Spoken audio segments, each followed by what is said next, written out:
इस बीच अमेरिकी राष्ट्रपति ट्रंप और रूस के राष्ट्रपति पुतिन के बीच रूस यूक्रेन युद्ध को लेकर के शुक्रवार को होने वाली शांति वार्ता पर यूरोप की नजरें बनी हुई हैं। यूरोपीय देशों को इस बात का डर है कि इस शांति वार्ता में यूक्रेन के हितों से समझौता हो सकता है।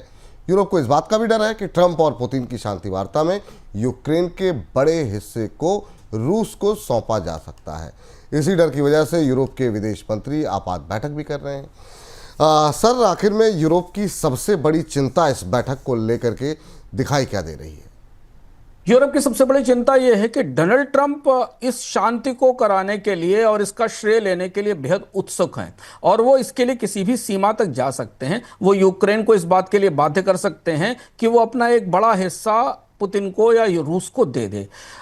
यूरोप के लिए पुतिन कतई विश्वसनीय नहीं है। पूरे यूरोप को इस बात का डर है कि पुतिन पर भरोसा नहीं किया जा सकता। और अगर अभी आप हाल में ही देखें, एक ही महीना बीता जब एक महीने पहले नाटो की बैठक हुई थी जिसमें डोनाल्ड ट्रंप भी मौजूद थे और जहां रूस के खिलाफ पूरी पेशबंदी नाटो की पेशबंदी की तैयारी हुई थी, नए हथियार जुटाने की बात थी। डोनाल्ड ट्रंप ने कहा था कि यूरोप को और नाटो को मदद दी जाएगी। एक महीने के भीतर डोनाल्ड ट्रंप अब मेज पर बैठने जा रहे हैं।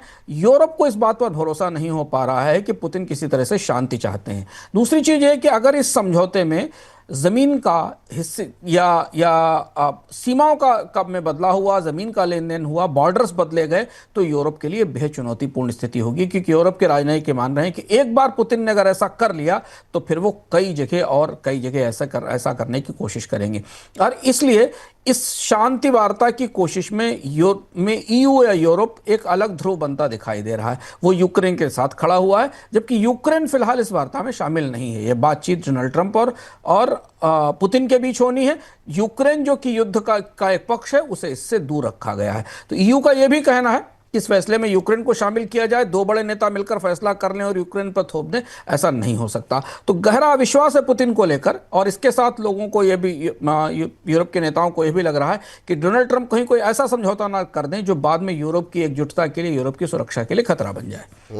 लेकिन सर, ट्रंप का प्लान आपको लग क्या रहा है? मतलब आप क्या देख पा रहे हैं इस मुलाकात के पीछे? संभावनाएं क्या दिखाई दे रही हैं? आशंकाएं तो बहुत सारी हैं। डोनाल्ड ट्रंप ने अपनी 2-3 बातें बदली हैं 2-3 दिनों में। जब ये अलास्का वाली बैठक की तैयारी हुई थी तब डोनाल्ड ट्रंप का उत्साह थोड़ा ज्यादा था। उनको लग रहा था कि पुतिन इस बात के लिए तैयार हो गए और एक सहमति बना ली जाएगी। उसके बाद जब पुतिन ने यह बात कही कि वो पूर्वी यूक्रेन का एक बड़ा हिस्सा लेना चाहते हैं, उसके बाद से विरोध शुरू हुआ। अब डोनाल्ड ट्रंप भी थोड़ा सशंकित हैं। उनके जो उपराष्ट्रपति हैं डिप्टी जेडी वांस, उन्होंने कहा कोई ऐसा समझौता नहीं हो सकता जो दोनों पक्षों को सहमति दिखाई दे। इस मामले में ट्रंप का जो ताजा बयान आया कल, वो समझना जरूरी है।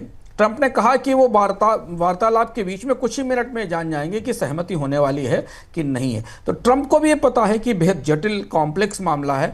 पुतिन को राजी करने के लिए यूक्रेन को कुछ बड़ा देना पड़ेगा, खासतौर से यूक्रेन को अपने बॉर्डर्स बदलने पड़ेंगे, सीमा का एक बड़ा हिस्सा देना पड़ेगा, और ऐसा करने के लिए यूक्रेन तैयार नहीं होगा। यूक्रेन को अगर तैयार भी किया जाए तो यूरोप तैयार नहीं होगा।